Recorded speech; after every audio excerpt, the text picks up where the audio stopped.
What was Eddie Graham like when he went to Florida? What was that territory like, the Florida territory? Well, that was earlier on. Yeah, that was early. The early part, it was going good. The second time we went there, Eddie had already passed on, and then it wasn't going so good. He had all the talent, but the boss, even though he's dead now too. The guy just died last year. I don't know, mate. Yeah, the Japanese guy. Oh, yeah. Hiro Matsuda. Hiro Matsuda died last year. See, first time with Eddie. Eddie had a great brain. Right. He was like the Funk Senior. Right. And Terry. Great brain for the business. But then when we came back the second time, Matsuda was running it and he'd got Ron Simmons and Lex Luger. Right. and they were the first, and he trained them and he put them on top.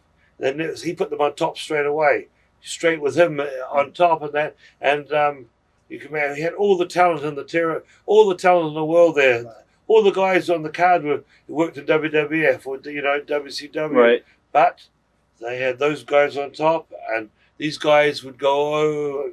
They had no idea. And then what happened with Ron Simmons? We had like Ron's third match, I think, or something like that. He was against us in like a glove on a pole match, which was like a specialty match for us because we had a coal miner glove thing down there. And, Ron couldn't work, leave alone work a gimmick match, which is the hardest thing to work. Right. And you would try to bend Ron's arm to put it in a full Nelson. You couldn't do it. Because he was so strong and so powerful and so green and intense, you couldn't do anything. His punches would only move about 3 inches, and they would.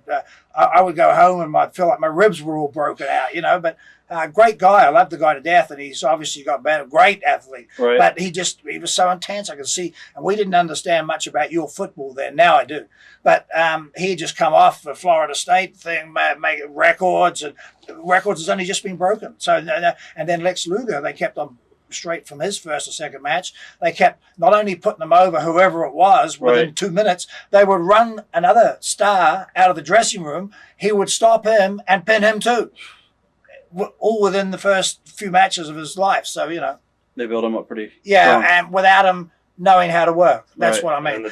So the territory went down a bit, because it wasn't their fault. They didn't know. That was Matsuda's fault. You also work with the Fabs down there too, as well. Yes, we did a lot. We did a lot with the Fabs down there, with the belts there, which went back and forth between us and the Fabs. What are your memories of your match with Austin Idol and Robert Fowler? Good matches. Austin, I'm just trying to think of that. The Fullers were good, For Austin, that was when we first came into the second or third year in the States, in that small territory called Southeast Pensacola. Pensacola, Southeastern. Yeah, Southeastern, and that we had a good run there. Butch went home part of that, you see, so he wasn't there, and that's when Austin came out. Austin was brought in when one of the Fullers, Ron, went out, and Robert stayed, and Austin was at. We had Austin down in Puerto Rico too. Austin was known to Mike McCord before. We'd met him in Australia 10 years earlier, and he was 320 pounds. Now Austin had trimmed down from Mike McCord. It trimmed right down to 210, and that had a hell of a body. Right. And and he was a very good talker. And good business, all the one. Yeah, very good businessman. Yeah, very good businessman. And that little territory there, it went up as far as Birmingham, right down to Mobile. And across right over to Tallahassee, the Panhandle, and that ran. They had some great talent there. When we were there was Armstrong family. And funny part is, I talked to Bob last night. Bob, the Bullet. Right. Yeah, the Bullet. He was there. The Fullers were there, and we were on the overseas tour of the Army base. Bunkhouse Buck. Yeah. Right. Jimmy Golden. Jimmy Golden. Jimmy Golden was there, and Adrian Street, he came in there, and Wayne Ferris, Honky Tonk Man, was there. Joe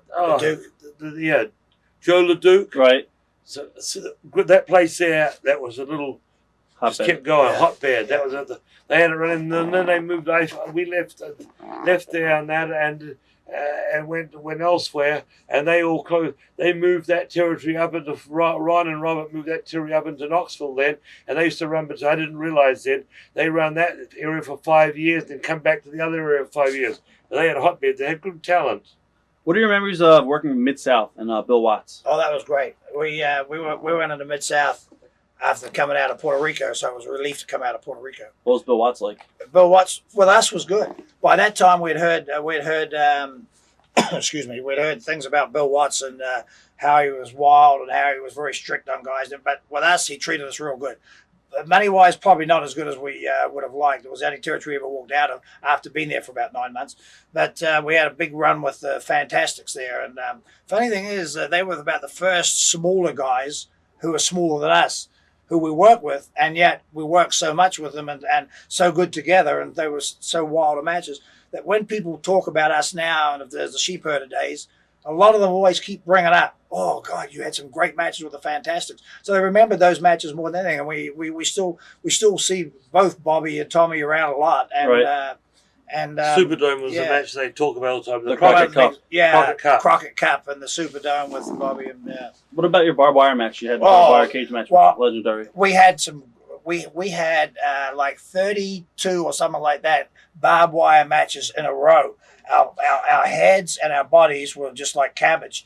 And then before that, we'd gone and we were doing New Zealand bunkhouse matches, which were like now the wrestlers do it all around the ring, but then they didn't, right? So this was all out of the ring. This was all someone was getting split open each night, right. And going and getting the proper deal, the stitches and everything. And then we went straight into these barbed wire matches. So we were a mess. We decided to do these boot camp matches. We called them a New Zealand boot camp. All right. We were the first to wear the army camouflage, with the helmets and all that sort of stuff. And we came out doing this army thing. So we did the boot camp thing. Next minute, Bill Watts says, we wrote the TV, says, I built a wooden cage with barbed wire. Right. And we did the first one we went into, we hadn't even done a promo for. Is this with Jack Victory and Terry Taylor? Yes. This was with Jack Victory Right. as a thing against the Fantastics. Right. Sorry. And we went down, I think we did 37 in the end.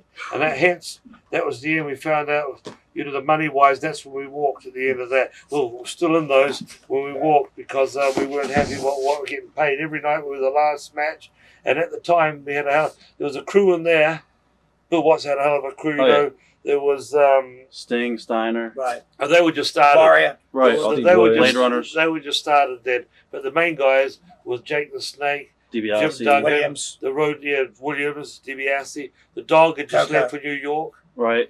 Junkyard Dog. But there's some great talent there, and Murdoch was there, of course, too. Right. And that place was good. There was good houses on fire. Hence Vince stealing all the talent from Bill.